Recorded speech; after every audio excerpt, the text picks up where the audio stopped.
Bonjour à toutes et à tous. On va rentrer un peu dans le vif du sujet avant de commencer et de faire intervenir nos labellisés 2019. Comme chaque année, pour ceux qui viennent tous les ans, vous avez l'habitude.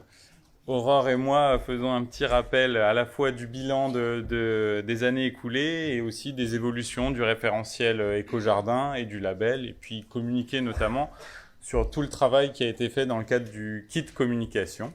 On a parlé du site internet, mais il y a aussi d'autres outils qui ont été publiés.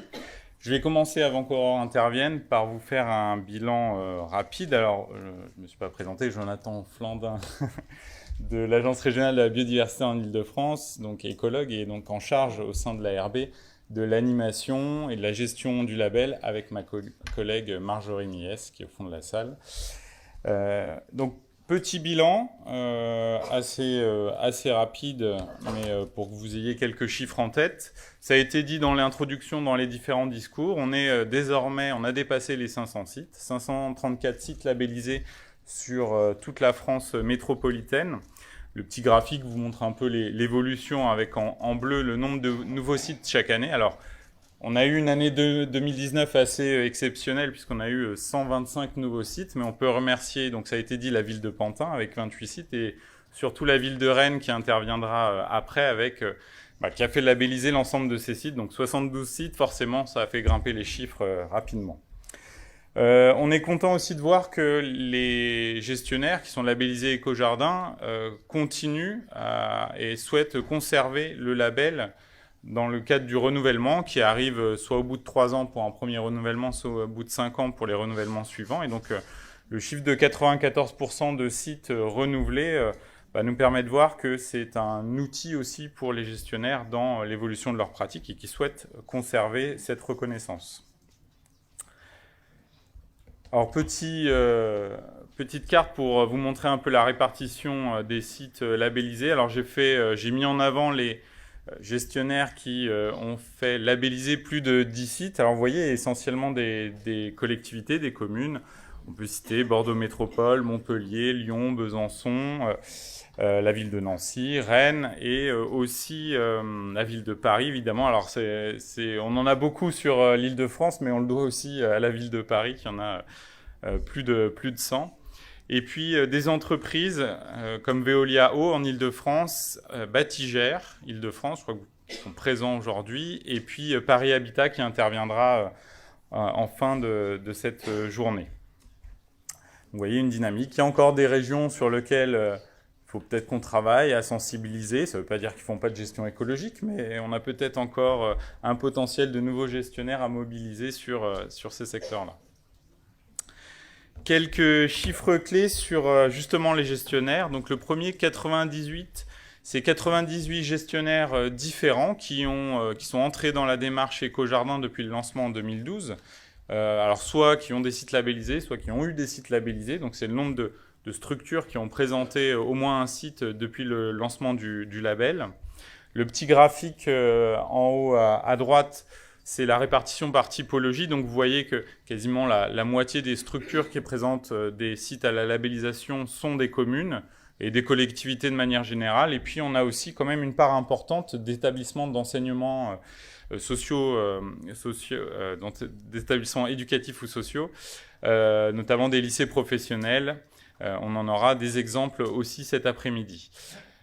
Les bailleurs également. J'ai fait une catégorie bailleurs parce qu'ils sont 4 désormais. Donc j'ai cité Paris Habitat, mais il y a aussi Immobilière 3F, la Soclova et Efidis. Donc 3 bailleurs engagés dans la démarche. Et également, ça fait 2 ans, c'est pour ça que je l'ai ressorti, qu'on a 2 centres hospitaliers. On en a eu un en 2018, on en a eu un encore cette année, le centre hospitalier Robert Ballanger en Seine-Saint-Denis.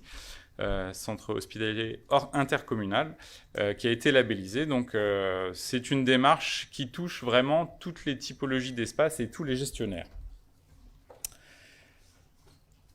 Sur les typologies, sans grande surprise, là il n'y a pas vraiment d'évolution, mais c'est toujours évidemment les parcs, jardins, squares qui sont les principaux sites labellisés sur l'ensemble des espaces présentés au label Éco-Jardin.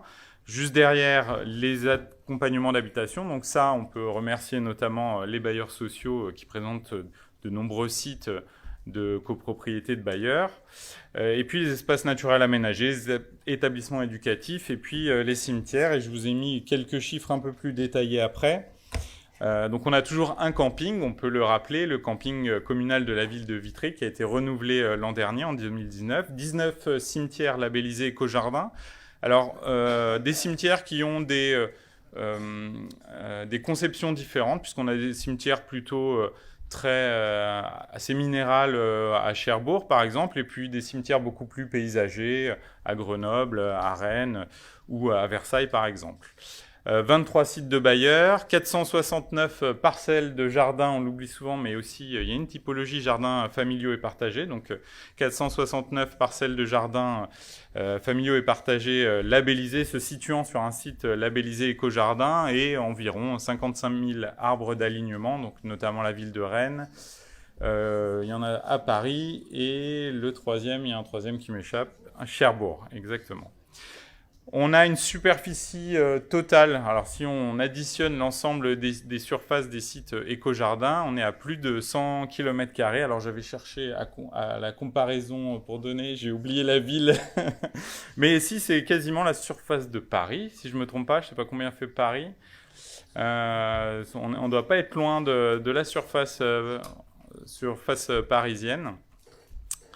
Le plus grand site, c'est le site géré par la ville de Perpignan, l'Ascanal, de 1500 hectares. Et les plus petits, il y en a deux, un de Veolia-Eau et un de Paris Habitat, de 200 m², pour vous montrer qu'on peut être éco-jardin aussi, quelle que soit la taille de la surface gérée.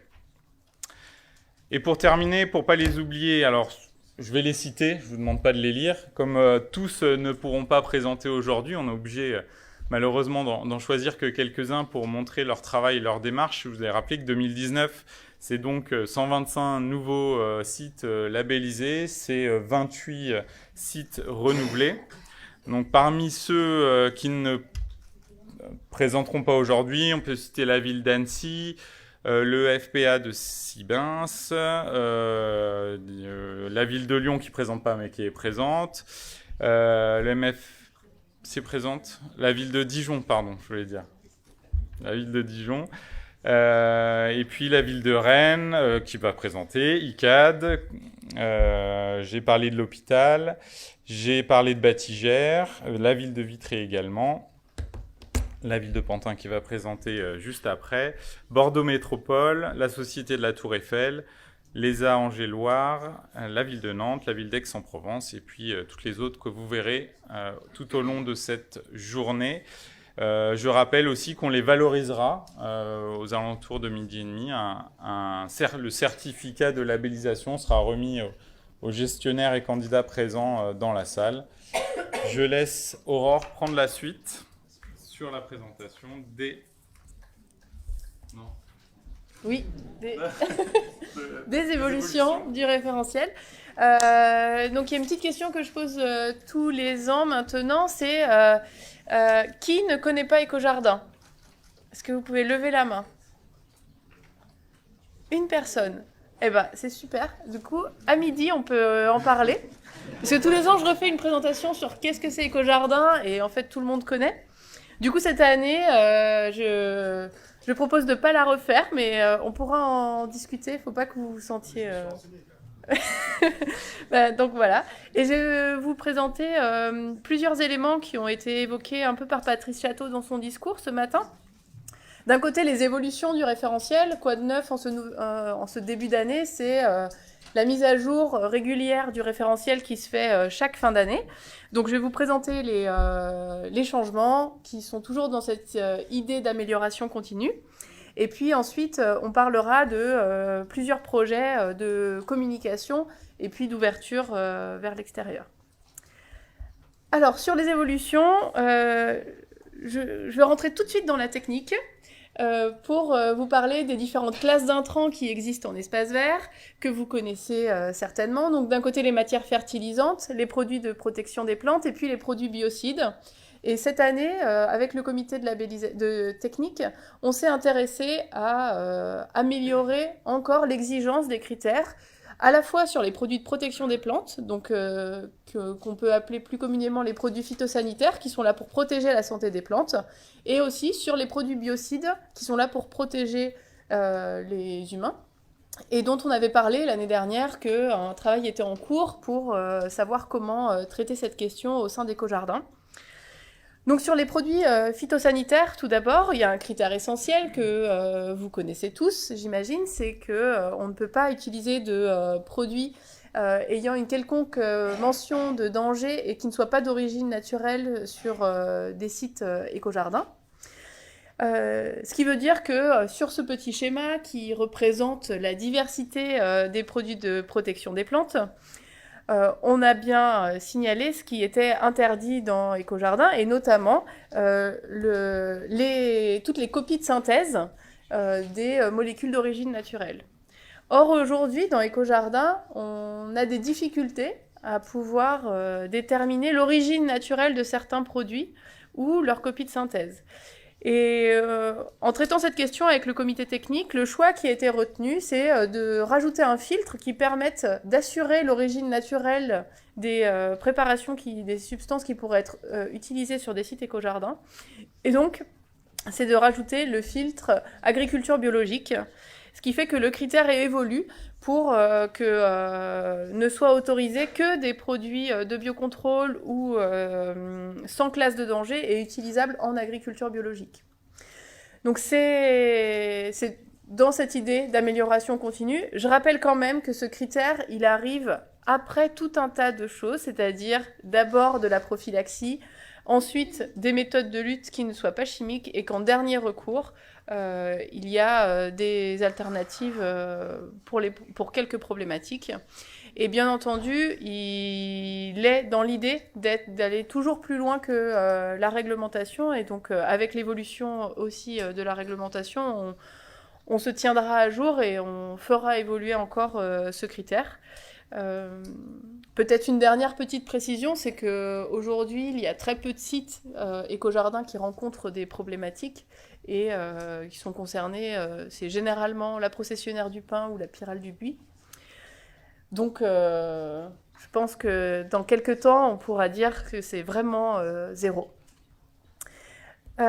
Ensuite, sur les biocides, dans Écojardin, on ne traite pas la question des biocides. On s'est rendu compte qu'il y avait un besoin de pédagogie sur ce sujet-là. Et donc, on a ajouté un paragraphe concernant les biocides dans le référentiel. Et plusieurs critères qui aujourd'hui sont des critères soit qui existaient, donc des critères recommandés, soit des critères facultatifs, pour inciter à s'intéresser à cette question-là, à ce que sont les produits biocides, à quel type de produit il s'agit et comment ils sont utilisés sur les sites éco-jardins. Donc ça concerne à la fois des produits d'hygiène et des désinfectants, des produits de protection, la lutte contre les nuisibles et puis aussi les fluides d'embaumement. Alors aujourd'hui, sur la question des biocides, il n'y a pas encore d'alternative pour l'ensemble de ces produits-là. C'est pour ça qu'on a choisi, avec le comité technique, d'avoir une démarche pédagogique pour inciter à s'intéresser à la question et ensuite aller progressivement augmenter l'exigence en fonction aussi de la connaissance et des alternatives qui pourront émerger. Vous retrouverez toutes ces informations dans le référentiel Écojardin et dans les grilles d'évaluation qui ont été publiées et mises à jour en ligne sur le site internet. Et bien entendu, vous pouvez aussi nous contacter, donc soit Jonathan, soit moi, pour qu'on puisse vous en parler plus en détail. Je passe sur un autre projet. On ressort de la technique et on arrive plutôt dans la valorisation et la communication. Un projet de kit de communication sur la gestion écologique a été déposé et financé par l'Office français de la biodiversité dans le cadre du plan Écophyto dans les Jeuvis en 2019. Et donc il a abouti à plusieurs outils. À la fois un nouveau site internet que vous avez peut-être eu l'occasion de découvrir, mais sinon je vous invite à le faire. Donc le graphisme est plus épuré et surtout il est plus valorisant pour les sites labellisés avec une cartographie dynamique qui renvoie vers des fiches de sites avec des indicateurs aussi en temps réel sur les labellisations.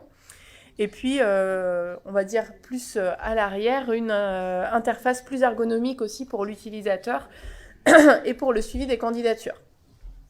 Donc ça, c'était un premier volet. Le projet en comportait 3. Le deuxième, ce sont des vidéos pour battre en brèche les idées reçues. Donc, ça a été évoqué ce matin par Patrice Château. Mais la gestion écologique, on entend souvent des idées qui sont un peu persistantes. Est-ce que ça coûte plus cher? Est-ce que c'est possible partout? Est-ce qu'on est en train de perdre des savoir-faire? Est-ce que c'est simplement arrêter les pesticides? Et puis aussi, concrètement, ça se passe comment? Du coup, pour répondre à ces questions, on a conçu 8 vidéos. Donc, une série de 7 vidéos qui sont des vidéos de témoignages d'acteurs qui permettent justement de battre en brèche ces idées reçues. Et puis, une 8e vidéo qui est le témoignage d'une jardinière de la ville de Paris sur la gestion écologique du jardin de l'Atlantique. Donc, voilà les différents intervenants.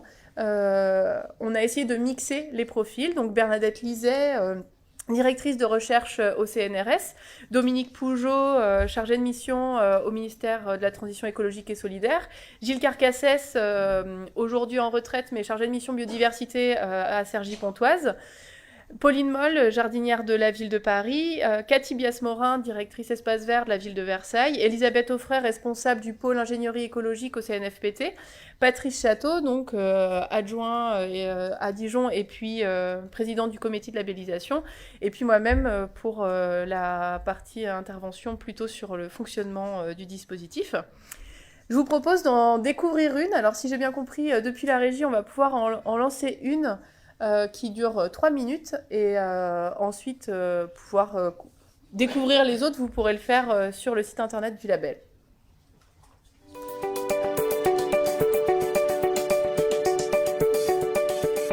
C'est ce qu'on se le dit au départ.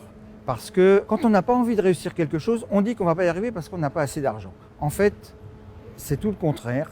Il faut surtout avoir la volonté. En fait, à Dijon, nous avons réalisé des économies par la gestion écologique des espaces verts et cela nous a permis, entre guillemets, de financer le passage au zéro phyto au cimetière qui, certes, pendant les 2 premières années, nous a coûté plus cher. On peut tout à fait décider de ne pas placer son argent de la même façon qu'avant.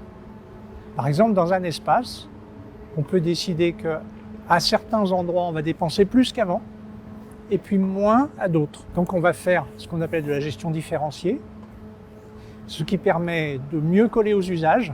Par exemple, c'est peut-être pas la peine d'arroser la totalité des espaces herbeux, mais en certains endroits où il y a un usage bien précis, on aura besoin de quelque chose de plus soigné.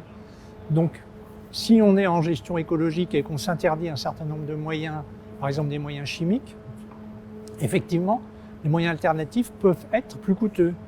C'est pas la règle, mais ça peut se trouver. Mais peut-être qu'à moyen constant, on peut compenser par des façons différentes dans le jardin d'assurer la gestion. La question du coût du passage à la gestion écologique et sur la partie pesticides, le passage au zéro pesticide, on a pu démontrer, on a mené des études, notamment Plasticité récemment en 2017, a remis un rapport d'étude qui a pu démontrer que le passage au zéro phyto dans la plupart des communes se faisait sans augmentation de coûts. Plus globalement, sur la gestion écologique, c'est un peu la même chose, ne serait-ce que parce que les communes, les personnes publiques n'ont pas des moyens extensibles à mettre dans la gestion des espaces végétalisés. Il n'y a pas plus de moyens en ville qu'ailleurs, et donc de toute façon, on est obligé de faire mieux avec les mêmes ressources. Et c'est possible, ça a été démontré. Bien sûr, parfois, il faut faire de la réallocation de ressources entre certains types de travaux et d'autres au niveau d'un jardin, mais c'est possible de gérer le jardin avec autant de moyens financiers que d'une manière écologique, on le ferait d'une manière classique et voire chimique en utilisant des pesticides. Alors on a pu le démontrer à Versailles qu'une gestion écologique pouvait être faite à budget constant, puisqu'on avait multiplié par 4 les surfaces fleuries. Et à l'inverse, on avait réussi à passer en gestion zéro pesticide en même temps, tout en récupérant tout le broyat de bois qu'on avait issu de nos élagages et en passant avec un fleurissement à 80% de vivaces en termes de volume.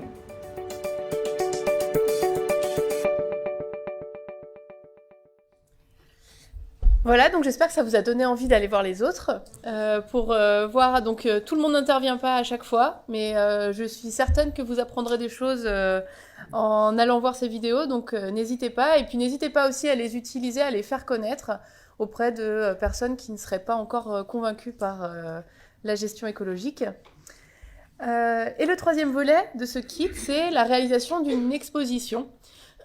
Donc une version à la fois intérieure et extérieure pour pouvoir communiquer sur la gestion écologique et porter un regard positif, sortir un petit peu de nos discours techniques pour essayer de montrer la beauté aussi de la gestion écologique. Donc c'est une exposition qui est composée de panneaux génériques et thématiques sur la gestion écologique, de quoi on parle, comment on se lance dans la gestion écologique, et puis qu'est-ce que ça concerne, quelles sont les actions. Donc elle est beaucoup basée sur de l'image et des réalisations de collectivités qui sont engagées dans des démarches de labellisation comme Écojardin ou comme Terre Saine Commune sans pesticides, ou qui ont mis en œuvre des pratiques de gestion écologique exemplaires. Donc on retrouvera l'ensemble des sujets qui sont liés à la gestion écologique dans cette exposition, la question de l'eau, des sols, de la biodiversité, des matériels et matériaux, et aussi, avant tout, le travail des jardiniers, et puis les espaces comme des lieux de vie et d'activité où les habitants sont parfois invités à participer. Donc ces panneaux génériques sont aussi accompagnés d'une cartographie où est-ce que dans la ville finalement on peut retrouver la gestion écologique. Donc c'est une cartographie fictive mais qui permet de découvrir la diversité des paysages qui sont liés à la gestion écologique, et donc c'est accompagné d'un grand mur d'images, donc de 120 photos issues de sites labellisés, et de 7 grands paysages qui permettent de rentrer dans des images liées à la gestion écologique. C'est une exposition qui sera disponible à partir du printemps et mise à disposition gratuitement de toute personne qui souhaite l'exposer, hors frais d'envoi, donc il y a juste ça à prévoir. Et donc on pourra en reparler si jamais certains d'entre vous sont intéressés pour la réserver. Et je vais terminer sur une ouverture avec des nouveaux projets. Donc juste vous dire quelques mots sur le partenariat avec le service public de Wallonie pour l'adaptation du référentiel Écojardin au contexte wallon. C'est un travail qui est en cours et qui sera terminé d'ici la fin d'année scolaire, on va dire juin 2020. Avec la publication dans une série du service public de Wallonie du contenu du référentiel Écojardin adapté au contexte wallon, en intégrant les démarches, les focus réglementaires qui concernent spécifiquement la Wallonie, et illustrés d'exemples wallons qui sont apportés avec le concours donc, du service public de Wallonie, de l'association Adalia 2.0 et puis d'EcoWall. Et un deuxième projet, l'élaboration de références techniques sur la gestion écologique en Guadeloupe, en partenariat avec le CAUE de Guadeloupe, qui est un projet cofinancé par l'Office français de la biodiversité et qui verra le jour, lui, à plus longue échelle, plutôt au printemps 2021, et qui sera, dont l'objectif est de fournir des éléments techniques, donc des fiches techniques et puis des grilles d'auto-évaluation. Vous voyez peut-être un petit peu une ressemblance avec le contenu d'Écojardin dont on s'inspirera, mais qui sera vraiment ciblé sur les milieux tropicaux et les spécificités de gestion qui ont lieu d'être dans ces milieux-là. Donc n'hésitez pas à vous tenir informés sur ces projets en suivant Plantécité ou le label Écojardin sur Twitter. Je vous remercie.